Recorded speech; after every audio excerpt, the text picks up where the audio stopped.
আমি হাত দিয়ে দেখাচ্ছি, ওই যে ওই ঘর, যে ঘরে বসে জালেমরা দুর্বিসন্ধি করত। আর সারা বাংলাদেশের 64 জেলার অবস্থা এক। যেখানে যেখানে জালেমরা দুর্বিসন্ধি করেছে ইসলামপন্থী মানুষদের বিরুদ্ধে, এ ঘরগুলো আজ আল্লাহ উজাড় গৃহ বানিয়ে দিয়েছে। আমার কুষ্টিয়ার খবর বলছি, সারা দেশের অবস্থায় কিন্তু একই।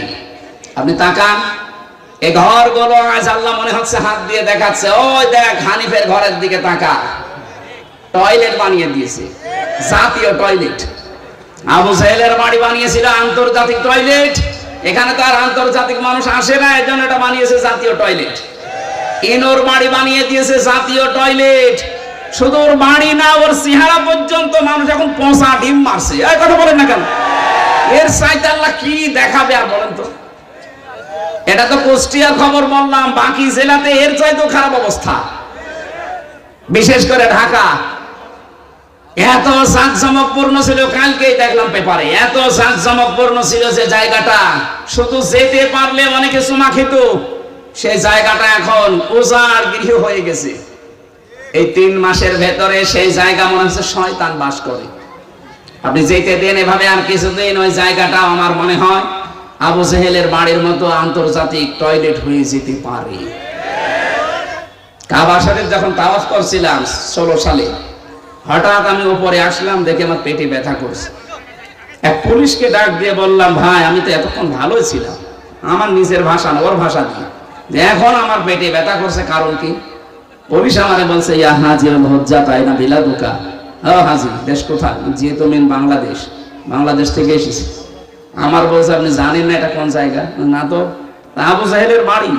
আপনি এখনো পায়খানা না করে দাঁড়িয়ে আছেন, তাড়াতাড়ি করে। আল্লাহ সত্যি ওর কথা মতো যে কাজ করে দেখে আমার পেটের ব্যথা ভালো হয়ে গেছে।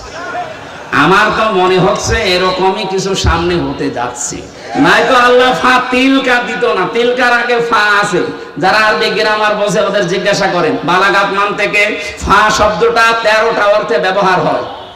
সত্যি যে সমস্ত ঘরে বসে দুর্বিসন্ধি হয়েছে জুলুম করার জন্য, ওই ঘরগুলো আল্লাহ বাস্তবে এভাবে দেখিয়েছে। ফা তিলকা বয়ুতুহুম, বাইতুনের বহুবচন বয়ুত, তার মানে এদেশে বহু ঘরে এরকম জুলুমের কথাবার্তা বলা হয়েছে, দুর্বিসন্ধি করা হয়েছে।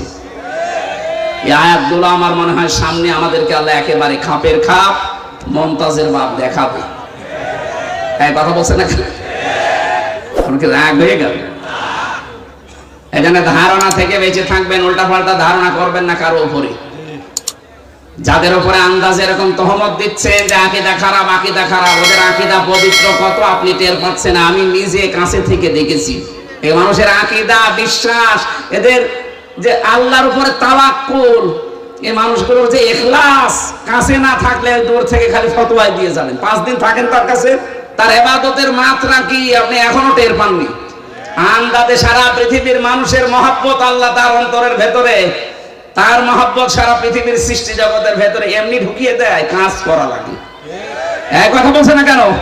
তার মতো চেহারার মানুষ নেই দেশে। কই তাদের উপরে তো মানুষের ভালোবাসা মহব্বত তৈরি হয় না? তৈরি হয় কেন? ইন্নাল্লাযীনা আমানু ওয়া আমিলুস সালিহাতি সায়াজআলু লাহুমুর রহমানু ফুদ্দা। যারা ঈমান আনে, ঈমানের দাবি অনুযায়ী যারা ভালো ভালো কাজের আঞ্জাম দেয়, এখানে সালেহ শব্দটা আছে। সালেহ মানে কি বলেন তো? আমরা অনেকেই মনে করি সালেহ মানে নেককার, ভালো না। শুধু এতটুকু না, আধুনিক ব্যাখ্যা হচ্ছে সালেহ মানে যোগ্য। সালেহ মানে কি? এই বাংলাদেশের সত্যিকার অর্থে যারা ঈমান এনেছে, ঈমানের দাবি অনুযায়ী তারা এমন সালেহ, এমন যোগ্যতা সম্পন্ন মানুষ তৈরি করতে চাচ্ছে যারা এই দেশটা চালাতে পারে। আমি নাম নিলাম না, আপনি একটু খোঁজ করে দেখেন। সালেহ শব্দের ব্যাখ্যাটা তারা বাস্তবে আজ দেখাচ্ছে। আজ আমাদের চিকিৎসা বিভাগে লোক নেই, তারা লোক তৈরি করছে।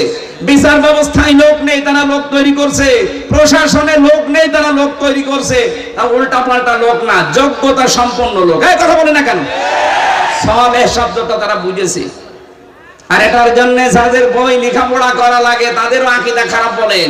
এই সালেহ শব্দের আধুনিক ব্যাখ্যা পেয়েছি 20 শতাব্দীর মুজাদ্দিদ সাইয়্যিদ আবুল আলা মওদুদী রাহমাতুল্লাহ আলাইহি, তার লিখিত বই থেকে এই মানুষগুলো এই ব্যাখ্যা পেয়েছে। এই জন্যই তো তারা এখন সালেহ শব্দটাকে বাস্তবে রূপ দেওয়ার চেষ্টায় আছে। আমরা শুধু মসজিদের ইমাম ভালো এটা জানি, মাদ্রাসার মুহতামিম ভালো, অধ্যক্ষ ভালো জানি, কিন্তু আমরা চাই ডাক্তারও যেন রাজশাহীর ডাক্তার ফাতেমা সিদ্দিকার মতো হয়, ডাক্তার যেন ফরিদপুরের ডাক্তার শাহিন জব্বারের মতো হয়, ডাক্তার যেন খুলনার ডাক্তার মতিয়ার রহমানের মতো হয়। এইরকম ডাক্তার বানাতে চাই, যোগ্য এবং সৎ। এই কথা বলেন না কেন? এই কর্মকাণ্ডে যারা নিজেদেরকে ইনভলভ করবে, আল্লাহ বলেন সায়াজালু, সিন দিয়েছেন, সায়াজালু লাহুমুর রহমানু বুদ্দা, সৃষ্টি জগতের ভেতরে একটা মহব্বত আমি আল্লাহ তার প্রতি তৈরি করে দেব। আমি তো বাস্তবে তাই দেখতে পাচ্ছি। লোকটা সেখানে যাচ্ছে, আজ পঙ্গপালের মতো মানুষ ভালোবাসায় একটু দেখার জন্য, শুয়ে দেওয়ার জন্য পঙ্গপালের মতো ছুটতেছে। কেন? তারা দেখা যায় না টিভিতে, তারা দেখা যায় না মোবাইলে। কি সমস্যা? কি শেষ করে দেবো? এটা দিলেন কেন এখন? কমন সেন্স নেই আমার? কেন? কি সমস্যা? কি আপনি কথা শুনছেন না? তাহলে আমি কিন্তু জিজ্ঞাসা করবো সালেহ মানে কি। আধুনিক ব্যাখ্যা যদি বলতে না পারেন না, ওই খালি ১৫০০ বছর আগের পড়া বাদ দিন। আমার মনে হয় বিরক্ত হয়ে গেছে না, জানে না? শেষ করে দেব? কোরআনে কারীম থেকে ৬৬৬৬, ৬৬৩৬ দুইটা মতই আছে। একটা মত আমরা মানি, ৬৬৬৬ মানি। এর ভেতরে একটা মাত্র আয়াত পড়েছি, 4টা কথা আল্লাহ দিয়েছেন আয়াতের ভেতরে। এক একটা শব্দের ভেতরে লক্ষ লক্ষ কথা। ফি জিলালিল কোরআনে, আমি জেলখানায় বসে বসে দেখেছিলাম, ওখানে জিলালিল কোরআনটা আর তাফহিমুল কোরআনটা পাওয়া যায়, অন্যান্যটা নেই। কারণ যারা যায় তারা তো এই ধরনের মানুষ যায়, এরা যেভাবে হোক ঢোকায়। আমি জিলালিল কোরআন থেকে আজকে তাফসীর করছি না, আপনারা উঠে চলে যাচ্ছেন মানে? দু একজন যান, যুবক মানুষ যাবেন না, তাহলে কিন্তু সমস্যা আছে। না, যুবক মানুষ যাবেন না, কারণ এখানে মেয়েদের অনেক মেয়ের বা পাশে জামাই খুঁজতে। কারণ আপনি যদি 1-1.5 ঘন্টা 2 ঘন্টা পরে চলে যান, ও বলবে না, এর কাছে মেয়ে বিয়ে দিলে মেয়ে জাহান্নামে যাবে। এই জন্য আপনি নিজের পায়ে নিজে কোড়াল মারবেন না, অন্তত কিছুক্ষণ বসেন, কষ্ট হলে। 1-1.5 ঘন্টা আপনি যদি বসে থাকতে না পারেন, আপনার বিয়ে করলে আপনার বউ মনে হয় টেকবে না, শেষে এই সিরাজগঞ্জের বদনাম হবে। নাকি?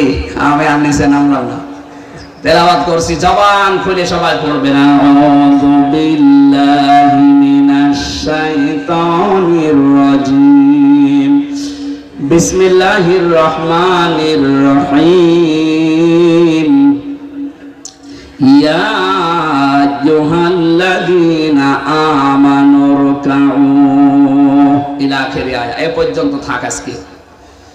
এই ইরকাউ রুকু শব্দের যত ব্যাখ্যা আছে আমি টট্টবটন চেষ্টা করব বলার। বাকি অসজুদু, ওয়াবুদু, আফআলুল খায়রা, এই 4টা। এখনো বেলকুচিতে 2টা মাহফিল আছে, এক জায়গায় অসজুদু নেব, এক জায়গায় ওয়াবুদু রাব্বাকুম। আফআলুল খায়রা এটা আরো বিস্তারিত। ভালো কাজ বলতে ধোকা খাই আমরা, ভালো কাজ কি আমরা এখনো জানি না অনেকে। আমরা চেষ্টা করব বলার। প্রথমটা শুরু করছি। আল্লাহ ডাক দিয়েছেন এখানে কোনো বেঈমানকে না, ঈমানদারকে। সুতরাং বেঈমান যদি থাকেন আপনি চলে যান, ওই যে চলে যাচ্ছে চলে যান। না না, বেঈমানের জন্য আজকের আয়াত না, আজকের আয়াত ঈমানদারদের জন্য। যান আপনি তাড়াতাড়ি চলে যান। এখন প্রশ্ন আসতে পারে, আমার যে ঈমান আছে আমি কিভাবে টের পাবো? আমার যে বিশাল জুব্বা গায়, আমার মাথায় পাগড়ি, এত বড় টুপি, আমার ঈমান নেই মানে? না, ঈমান আছে কিনা সাহাবী প্রশ্ন করলো। বিশ্বনবী বললেন, ইদা সাররাতকা হাসানাতুকা ওয়া সাআতকা সাইয়্যাতুকা ফাআনতা মুকমিন। মুসলিম শরীফের হাদিস। যখন তোমার ভালো কাজগুলো তোমাকে আনন্দ দেবে আর অন্যায় কাজ করলে ভেতর থেকে একটা বাধা আসবে, তখন বুঝবে তোমার ঈমান আছে। আপনি এবার বলেন তো, যে আপনার অন্যায় কাজ দেখলে আপনার কি ভেতর থেকে একটা বাধা আসে? না, আসে না। যাদের মোবাইলে বললাম উল্টাপাল্টা সিনেমা আছে, নভেল নাটক আছে, থিয়েটার আছে, যাদের উল্টাপাল্টা ছবি আছে, নিজে দেখলে আনন্দ লাগে, এই মুরব্বি দেখলে আপনার লজ্জা লাগে। তো এইরকম জিনিস থাকার পরও আপনার মনে বাধা দেয় না, তাহলে আপনার ঈমান থাকলো কি করে? বলেন না কেন? এই জন্য বলছে বাড়ি যাওয়ার আগে দয়া করে ডিলিট করে দিন।